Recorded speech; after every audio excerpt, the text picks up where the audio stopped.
ఆంధ్రప్రదేశ్ రాజకీయాల్లో ప్రస్తుతం పవన్ కళ్యాణ్ గారు చేసిన ఇటీవల రాజమండ్రి వ్యాఖ్యలు అత్యంత హాట్ టాపిక్గా మారాయి. కూటమికి త్వరలో పవన్ కళ్యాణ్ ఇక గుడ్ బై చెప్పేస్తాడా? ఇక నా వల్ల అవ్వటం లేదు, నాతో కష్టం రాజకీయాల్లో ఇలా మెదలడం అని చెప్పి పార్టీని ఏదో ఒక పార్టీలో విలీనం చేసి తాను తన పాత పద్ధతిలో సినిమాలు చేసుకుంటూ హ్యాపీగా ఉంటానని ముందుకు వెళ్ళిపోతాడా? ఎందుకు ఈ మాటలు అనాల్సి వస్తుందంటే, పవన్ కళ్యాణ్ తాజాగా తాను మాట్లాడిన మాటలు చూస్తున్నా చాలా పెద్ద స్థాయిలో తాను తన లోపల అసంతృప్తిలో రగిలిపోతున్నారు అనే విషయం పక్కాగా అర్థమైపోతుంది. అదేంటి, డిప్యూటీ సీఎం హోదాలో ఆయన మంచిగా ఎంచక్క అధికారంలో ఉన్నారు కదా, ఇంకేంటి అనుకోవచ్చు పైపెచ్చు మనం చూసేవాళ్ళం. కానీ అధికారంలోకి పవన్ కళ్యాణ్ గడిచిన 2 ఏళ్లుగా ఉన్నప్పటికీ తనకు సంతృప్తి లేనే లేదు అనేది తాజాగా పవన్ కళ్యాణ్ రాజమండ్రి కార్యకర్తల సమావేశంలో అనేక అంశాలు తాను బయట పెట్టడం జరిగింది. స్పష్టంగా క్లియర్గా ఆధారాలతో మీ ముందుకు తీసుకొచ్చే ప్రయత్నం కూడా ఇప్పుడు చేస్తాను చూడండి. మొదటిగా పవన్ కళ్యాణ్కు ఒక స్పష్టత లేకపోవడం. అవునన్నా కాదన్నా, సత్యమా నిజమా? పవన్ కళ్యాణ్కి అయితే ఈ పొద్దుకు పార్టీ పెట్టి తాను 15 ఏళ్ళు అవుతుంది అంటున్నాడు కదా. తాను అనుకున్న లెక్క ప్రకారమే పార్టీ పెట్టి 15 ఏళ్ళుగా దేకిచ్చి ప్రజల మధ్య తిరుగుతున్నప్పటికీ తనకు పార్టీ అధినేతగా జనసేనను స్థాపించిన పవన్ కళ్యాణ్కు ఒక స్పష్టత లేకపోవడం ప్రధాన జనసేన డిజాస్టర్లో ముఖ్యమైన స్థానంగా ఉంది. తాను అసలు జనసేన పార్టీని ఎందుకు ముందుకు తీసుకెళ్ళాలి, ఎలా తీసుకెళ్ళాలి అనేది మాత్రం ఖచ్చితంగా అవగాహన లేనే లేదన్నది ముఖ్యంగా ఆయన నోటి నుంచి కానీ ఆయన మాట్లాడుతున్న తీరులో కానీ స్పష్టంగా కనబడుతున్న అంశాలు.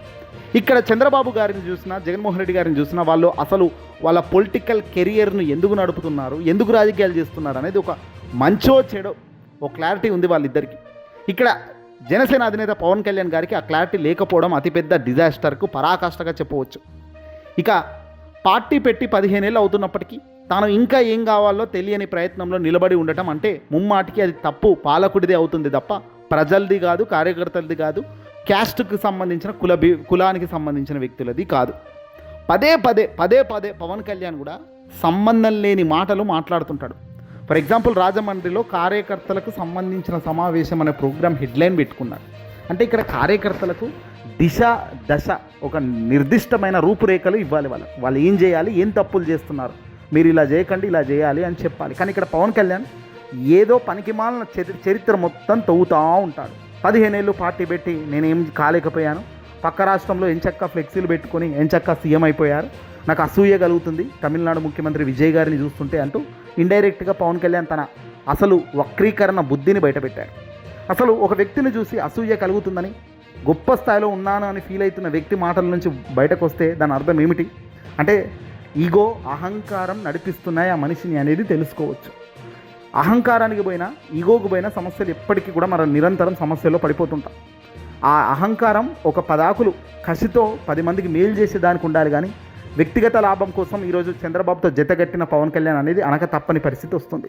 తాను 15 ఏళ్ళుగా ఎంత కష్టపడినా ఏ పదవి రాకపోవడంతో ఇక చంద్రబాబుతో జతగట్టాల్సిన పరిస్థితి వచ్చిందనేది తన అంతర్భావన ఆలోచన మధ్యలో ఉన్న అంశం క్లియర్గా కనబడుతుంది తాజాగా ఆయన మాట్లాడిన మాటల తీరులో.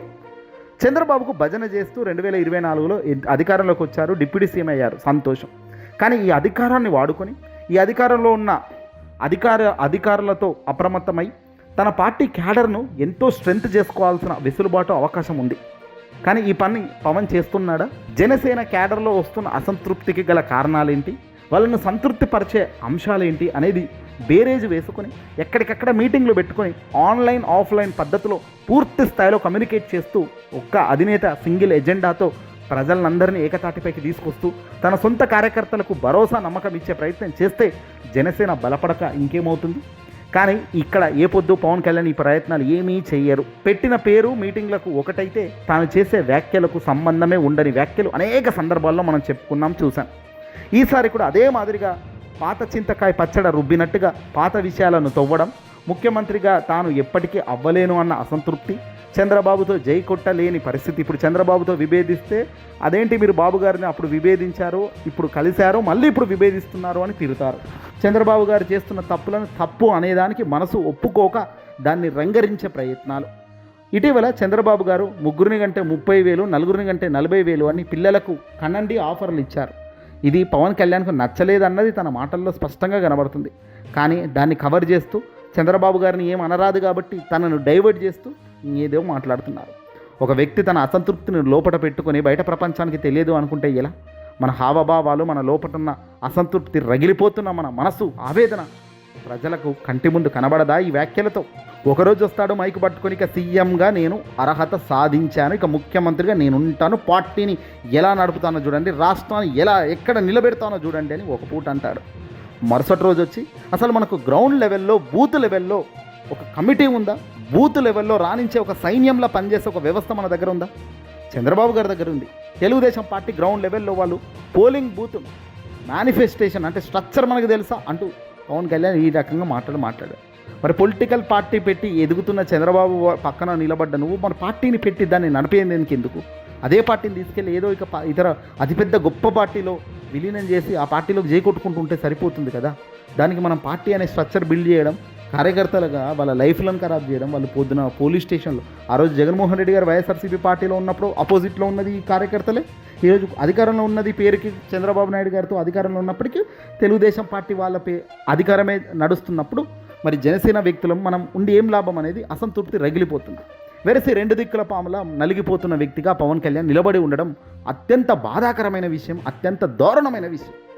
రాజకీయాల్లో ఉండాల్సిందేంటి? ధైర్యం. ఉండాల్సిందేంటి? తెగింపు. ఉండాల్సిందేంటి? క్రమశిక్షణ.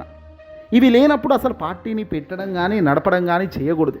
ఎందుకంటే పార్టీ అన్నది ఏ ఒక్క వ్యక్తి మీద ఆధారపడి నడవదు.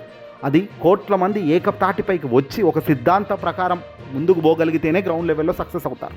కానీ పవన్ కళ్యాణ్కు ఆ సిద్ధాంతం లేదు, ఆ సమీకరణ లేదు, ఆ ఆలోచన కూడా ఈ పొద్దుకు 15 ఏళ్ళు అవుతున్నప్పటికీ లేదు. ఏదేమైనప్పటికీ కూడా రాష్ట్ర వ్యాప్తంగా జరుగుతున్న అన్యాయాలను అన్యాయం అని ప్రశ్నించే స్థాయిలో లేనప్పుడు ఇక పార్టీ పెట్టేందుకు, దాన్ని ముందుకు తీసుకెళ్లాల్సిన ఆలోచన ఎందుకు? సొంత నియోజకవర్గంపై ఈ పొద్దుకు పట్టు లేకపోవడం ఇంకా దారుణం. పవన్ కళ్యాణ్ 2024 ఎన్నికల దగ్గరికి వచ్చిన టైంలో పిఠాపురంకు సంబంధించి వర్మను, చంద్రబాబుకు సంబంధించి తెలుగుదేశం పార్టీకి సంబంధించిన అభ్యర్థి వర్మ గెలుస్తాడు అని అన్ని రిపోర్ట్లు చెబుతున్నప్పటికీ ఆ వర్మను కాంప్రమైజ్ చేసి చంద్రబాబు పవన్ కళ్యాణ్ దగ్గర కూర్చోబెట్టుకుని అతనికి మంత్రి పదవి ఇస్తా, ఎమ్మెల్సీ పదవులు ఇస్తా, ఈ పదవి ఇస్తా, ఆ పదవి ఇస్తా అని చెప్పి అతని ప్లేస్లో పవన్ను నిలబెట్టి పైగా తాను ప్రచారం గట్టిగా చేస్తేనే ఆ రోజు పవన్ కళ్యాణ్ పిఠాపురంలో గెలిచే పరిస్థితి వచ్చినప్పటికీ సొంతంగా ఒక నియోజకవర్గం ఇప్పటికీ కూడా తాను ఎక్కడ గెలవాలో, ఎలా గెలవాలో కూడా డిజైన్ లేకపోవడం ఇంతకు మించిన అత్యంత ఫెయిల్యూర్ కాదా? రేపొద్దున వర్మ కూడా అక్కడ నుంచి మళ్ళీ తాను ఇండిపెండెంట్గా పోటీ చేసినా, లేదంటే ఇతర పార్టీలోకి దూకి పోటీ చేసినా అప్పుడు పవన్ పరిస్థితి ఏమిటి? ఎమ్మెల్యేగా కూడా తన సొంత నియోజకవర్గంలో పట్టు సాధించే పరిస్థితుల్లో లేదు. పైగా ఇదంతా చంద్రబాబు దగ్గరుండి ఏం చెప్పరు కదా. పిఠాపురంలో నువ్వు పట్టు సాధించుకొని సొంత నియోజకవర్గం పెంచుకో అని వాళ్ళు ఎందుకు చెప్తారు? పవన్ కళ్యాణ్ ఎదిగితే, పవన్ కళ్యాణ్కు స్ట్రెంత్ ఎక్కువ అవుతే అది నారా లోకేష్కు, టీడీపీకే ప్రమాదం అనే సోయి చంద్రబాబు నాయుడుకు ఉండదా? 40 ఏళ్ళ రాజకీయ ఇండస్ట్రీలో ఉన్న పెద్ద మనిషికి తాను తన అవసరానికి తగ్గట్టుగా చంద్రబాబు అరెస్ట్ అయిన సమయంలో జగన్ను మళ్ళీ గెలుస్తాడని అన్ని రిపోర్ట్లు చెబుతున్న తరుణంలో మళ్ళీ జగన్ను ఓడించడం సాధ్యం కాదు, ఇక మనం ఒక్కరికి ఇండిపెండెంట్గా ముందుకు పోతే అనేది వాళ్ళు గ్రహించారు. కాబట్టి ఆ రోజు పవన్ కళ్యాణ్తో జతగట్టేందుకు చంద్రబాబు ఒప్పుకున్నారు. లేకపోతే చంద్రబాబు తెలివి తక్కువ వాడా? పవన్ కళ్యాణ్తో జతగట్టే అంత స్థాయిలో ఉన్నాడా? కానీ ఆ టైంలో ఉన్న తన దారుణమైన పతనానికి పోతున్న దానిని తిరిగి వైభవం తెచ్చుకునే పరిస్థితుల్లో మాత్రమే క్లిక్ కొట్టే ఒక అత్యంత వేగమైన క్లిక్ అది పవన్ కళ్యాణ్తో కలవడం. మరి ఈ పొద్దుకు సొంత నియోజకవర్గంపై పట్టు సాధించకపోవడం, చంద్రబాబు చాప కింద నీరులా వ్యూహాన్ని మార్చుకుంటూ తాను అడుగులు వేస్తున్నాడు. రాజకీయ శైలి అనుభవం ఉన్న వ్యక్తి చంద్రబాబు నాయుడు. ఆయన అవసరాన్ని బట్టి వ్యూహాలు మారుస్తారు. ప్రస్తుతం కూటమి ధర్మం నడుస్తున్నప్పటికీ తెర వెనుక టీడీపీ తన సొంత బలాన్ని అత్యంత బలంగా పెంచుకునే పనిలో ఉంటుంది. అంతే తప్ప జనసేనను ఎదగనిచ్చే పరిస్థితి వాళ్ళు తెర వెనుక చేసే పనులే ఎదగనివ్వదు. జగన్మోహన్ రెడ్డి గారిపై లేదా వైసీపీపై నిరంతర యుద్ధం చేస్తూ కూర్చుంటా నేను అంటే కాదు పవన్ కళ్యాణ్ గారు. అసలు ఇక్కడ మీరు యుద్ధం చేయాల్సింది జగన్తో కాదు, మీ పక్కన ఉన్న శత్రువు చంద్రబాబు నాయుడు గారు తప్ప మరొకరు కాదు అన్నది ఇక్కడ ఆలోచించాలి. అసలు శత్రువు ఎవరో తెలియకుండానే జనసేన క్యాడర్ ఖాళీ అయిపోయే ప్రమాదం కూడా వస్తుంది, చాప కింద నీరులాగా. పవన్ కళ్యాణ్ ఇప్పుడు చేయాల్సింది జగన్ను తిట్టడం కాదు.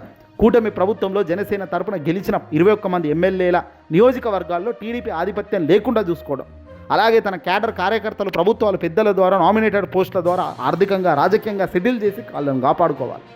అలా కాపాడుకుంటేనే రేపు పొద్దున వాళ్ళు పవన్ను కాపాడుకుంటారు తప్ప పవన్ ఎవ్వరి గురించి ఆలోచించకుండా తాను మాత్రం డిప్యూటీ సీఎం హోదాలో ఉన్నాను, క్యాడర్ ఉంది, నాకు సెక్యూరిటీ ఉంది అని చూసుకుంటూ ముందుకు పోతే మాత్రం అత్యంత దారుణమైన, చరిత్రలో ఎవరూ చూడనంత దారుణమైన స్టేజ్ను రుచి పవన్ కళ్యాణ్ చూసే అవకాశం ఉంటుంది రాబోయే కాలంలో అనడంలో సందేహం లేదు. ఇక పార్టీని విలీనం చేసే ప్రమాదం కూడా, సొంత సిస్టమ్ నిర్మాణం బ్రేక్ అవుతే ఖచ్చితంగా ఇక పార్టీని ఎక్కడో దగ్గర విలీనం చేసే అవకాశం ఉంటుంది. స్పష్టమైన స్ట్రక్చర్ ఇప్పటికీ లేకపోతే భవిష్యత్తులో ఒత్తిడి తట్టుకోలేక జనసేన బీజేపీలో విలీనం చేసే అవకాశం తప్పని పరిస్థితుల్లో వచ్చే ప్రమాదం కూడా ఇక్కడ పొంచి ఉంది అని చాలామంది రాజకీయ నిపుణులు చెప్తున్నారు. జనసేన ఒక స్వతంత్ర శక్తిగా ఎదగాలంటే పూటకో మాట రోజుకో వ్యూహం మార్చడం ఆపేసేయాలి. తక్షణం ఒక స్ట్రక్చర్ నిర్మించాలి. 2029 కల్లా అసలు మా స్ట్రక్చర్ ఏంటి, మా స్ట్రాటజీ ఏంటి, అయితే చంద్రబాబు గారితోనే ఉంటాము, లేదంటే మాకు ఆ చంద్రబాబుతో ఉన్నా కూడా అప్పుడు పవర్ షేరింగ్ 2.5 years మీరు 2.5 years మేము అనేటట్టుగానన్నా ఉండాలి. ఇన్కేస్ అధికారం వస్తే, అధికారం రాకపోతే మాత్రం ఖచ్చితంగా ఇండిపెండెంట్గానే మేము ముందుకు పోతామని ఏదో ఒకటి పర్ఫెక్ట్గా ఆలోచన విధానం చేసుకోవాలి. అలా చేసుకోలేనప్పుడు రాబోయే కాలంలో నియోజకవర్గాలను గెలిచే పరిస్థితుల్లో జనసేన నిలబడే పరిస్థితి ఉంటే ఖచ్చితంగా అప్పుడు ఇబ్బంది అవుతుంది. సిస్టమ్ స్లోగా కొలాప్స్ అవుతుంది. ఆ తర్వాత పవన్ కళ్యాణ్కు కనీసం తన పక్కన నిలబడేందుకు ఒక్కరంటే ఒక్కరు కూడా ఇష్టపడే పరిస్థితి ఉండదు. కేవలం సోషల్ మీడియాలో కోట్ల మంది వీక్షకులు తన అభిమానం ఉంది కాబట్టి చూస్తారేమో తప్ప అది ఓటుగా మారదు. తనను నమ్మి నిలబడే ధైర్యం ఎవడు చెయ్యడు. అల్టిమేట్గా ఈ రెండు ఖచ్చితంగా జరుగుతాయి. ఏదేమైనప్పటికీ కూడా సిస్టమ్ బిల్డింగ్లో ఉన్న తప్పులను ఒప్పుగా మార్చుకొని ఇప్పటికైనా లెవెల్స్ ఏంటి, ఏం జరుగుతుంది అనేది చూసుకోవాలి. 4 మీటింగ్లు పెట్టి గొప్ప డైలాగులు కొట్టి చప్పట్లు కొడుతున్నారు కదా అనుకుంటే మాత్రం భావోద్వేగ ప్రసంగాలకే పరిమితం అయిపోతే భవిష్యత్ రాజకీయ రికార్డులో ఆయన ఒక మంచి ప్రసంగికుడుగానే మిగిలిపోతారు. చంద్రబాబు ప్రాక్టికల్ పాలిటిక్స్ నుంచి పవన్ కళ్యాణ్ రాజకీయాన్ని నేర్చుకుని అవసరం తీరిపోయాక చంద్రబాబు పక్కన పెట్టిన ఒంటరిగా నిలబడేంత బలాన్ని జనసేన ఇప్పుడే అధికారం ఉండగానే సంపాదించుకోవాలి తప్ప మరొక రూట్ లేదు. లేదంటే మోసపోవడం వాళ్ళ వంతు అవుతుంది తప్ప మరొకటి కాదు. జగన్మోహన్ రెడ్డి గారే నాకు ధీటైన వ్యక్తి, ఆయనకే నేను పోటీ అనుకుంటే మాత్రం ఇది చాలా చాలా ప్రమాదమే. పక్కకున్న చంద్రబాబుని మర్చిపోయి జగన్ను చూస్తూ రెచ్చిపోతే చంద్రబాబు చాప కింద నీరులాగా తన పార్టీని కొలాబ్ చేస్తాడు. పిల్లనిచ్చిన మామ పార్టీనే లాక్కున్న చంద్రబాబు పవన్ కళ్యాణ్ సైడ్ చేయడం పెద్ద మ్యాటరా, పెద్ద ఆలోచించే అంశమా? ఒకసారి ఆలోచించండి మిత్రులారా. మీ మంచికే చెప్పే ప్రతి అంశం. ఈ వీడియో నచ్చితే లైక్ కొట్టి షేర్ చేయండి.